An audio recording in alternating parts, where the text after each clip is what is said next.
Video game controversy is a weird thing. Some people still have this stupid mentality that video games are only for children. There are tons of news reports about stupid parents buying M-rated games for their kids and then blaming the game for being so inappropriate. Mortal Kombat? Sounds like a great educational game for my toddler. But the truth is that most gamers are actually adults. This has been going on for longer than you think, though. To show you, let's go back in time a little bit. In 1987, the toy company Hasbro was developing a new game system called the Nemo, or the Control Vision, that used VHS tapes instead of cartridges. Sounds stupid, I know. But they scrapped it and the footage from the games were archived. In 1991, a guy named Tom Zito started his own company called Digital Pictures to make FMV games for the Sega CD add-on to the Genesis/Mega Drive. He bought the footage to two games originally for the Nemo, Sewer Shark and Scene of the Crime. He renamed Scene of the Crime to Night Trap and released both games as Sega CD games in 1992. In 1993, Night Trap became somewhat famous when it was discussed at the 1993 congressional hearings on sex and violence in video games, which ultimately led to the creation of the ESRB rating system. And, of course, they didn't seem to know crap about the game. But let's give them the benefit of the doubt and take a look at Night Trap to see if it really is the source of all evil in the world. So the game starts with you being talked to by Commander Sims of the SCAT team. Seriously? SCAT? Why don't we just take it a step further and call it the poop team?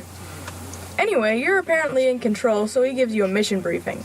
A bunch of teenage girls disappeared after spending the night at this lakeshore winery house owned by this man and his wife, as well as their two children.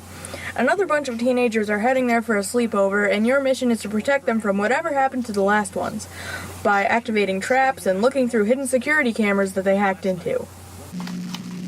Our override cable is here, in the back hallway. If anyone disconnects it, you'll lose control. For good.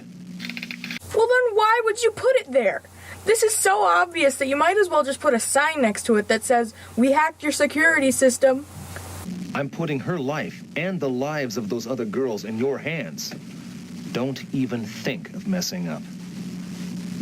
If you don't have the brains or the guts for this assignment, give the controls to someone who does. The girls should be pulling into the driveway. You're wasting time. Get over there now. Looks like you're not up for this mission. Breaking contact. Wait. You mean that was happening in real time? How was I supposed to know that?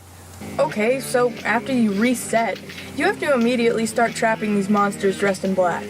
You moved around to different rooms using the buttons at the bottom of the screen. No innocent people are in the house yet, so I'm not really sure why I have to do this. But if you don't do it, Commander Jerk will unplug you.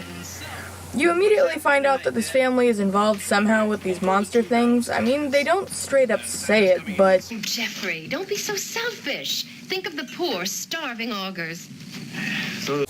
Okay, never mind. I guess they do straight up say it. Okay, so these things are called augurs, I guess. Basically, you need to trap as many augurs as possible to win. If you miss too many of them, the game is over. My main problem with this gameplay is that the game is mostly about the story, but I have to miss most of it because either I'm in another room, or I'm scanning the house trying to find more augs, and catching enough of them is almost impossible without a walkthrough.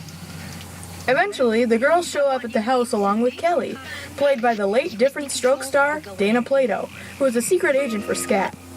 Well, I guess these girls just don't mind that some random stranger is coming with them to a slumber party. Lisa, one of the girls, also brought her little brother, Danny. We also see this random guy that they call Weird Eddie. That sounded like a really pointless thing to mention, but make a mental note of him. It's gonna come up later. The trap access code from blue to green. Another problem I have with this game is the stupid security code. In order to set off traps, you will need the right code. At the beginning of the game, the code is always set to blue, and you have control. But throughout the course of the game, the access code will change like 4 or 5 times, and it's a pain to keep track of. Like I said, you're gonna miss most of the dialogue, but you have to listen to it to know when the codes change, and you get really anxious when you don't have the right code, because you could get a game over. You're not not gonna trash your face with this junk, are you? Megan, it could be a lot worse. Come on, look at this stuff. You know, they should test this stuff on rats before they let people like you play with it. Right, and how would they do that, Megan? With a little rat. See, first you put him in a chair with a clown. Ouch! Oh, no, Miss Lisa. That was too tight. And then you find some powder and you put it all over his face. Oh no, Miss Lisa. I can't breathe. Yeah, this game is pretty much a bad 80s horror movie. It's very entertaining though. It's campy and it has a charm to it that makes the video part of the game rather enjoyable to watch. Eventually, we get to the most infamous scene in the game where Lisa goes to the bathroom to do her hair and gets attacked by the Oggs. Sort of. They called this scene violent because they looked at the footage that plays when you don't save her and she gets her blood sucked out, but that scene would only play if the player was sitting there doing nothing. Great job, Joe Lieberman. If you do save her, she goes to the bedroom and jumps out of a second-story window, so she probably died anyway.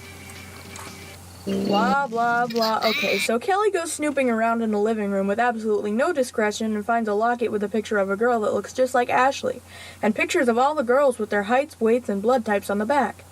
Since Kelly was talking out loud in the middle of the living room, Tony, I don't really know who he is either, catches her and she sees his eyes change color. Kelly goes outside with Ashley and Weird Eddie from before accidentally scares her, which starts a conversation between him and Danny, where Eddie tells him that the Oggs are actually vampires and their skin falls off if they don't get enough blood. I could not make this stuff up. Eddie then gives this 10-year-old child a dangerously high-powered ray gun that can kill the Oggs. Sounds safe? We have the whole house surrounded. We've taken control of all the traps and surveillance cameras in the house.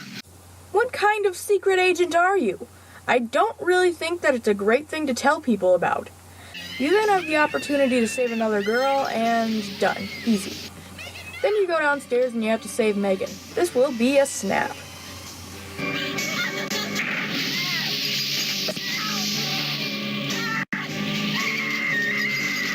Control, how could you let that happen?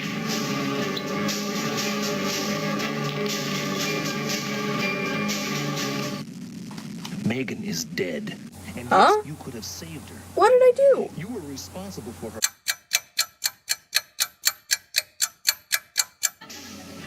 Okay, so apparently you're supposed to ignore the trap meter the first time it goes red, but when it goes red the second time, hit the trap button. Good thing the DOS version has a save feature. I would have gone totally insane at this part. Blah, blah, blah. Okay, so finally the whole SCAT team comes into the house and the parents come home and they tell SCAT the obvious, that they're vampires. No, really? You surprised the mom with a trap she didn't know about? A closet trap. But it was going to be a surprise. Thanks. Then you go into the bathroom and the dad steps right onto a trap that I'm sure he knows about.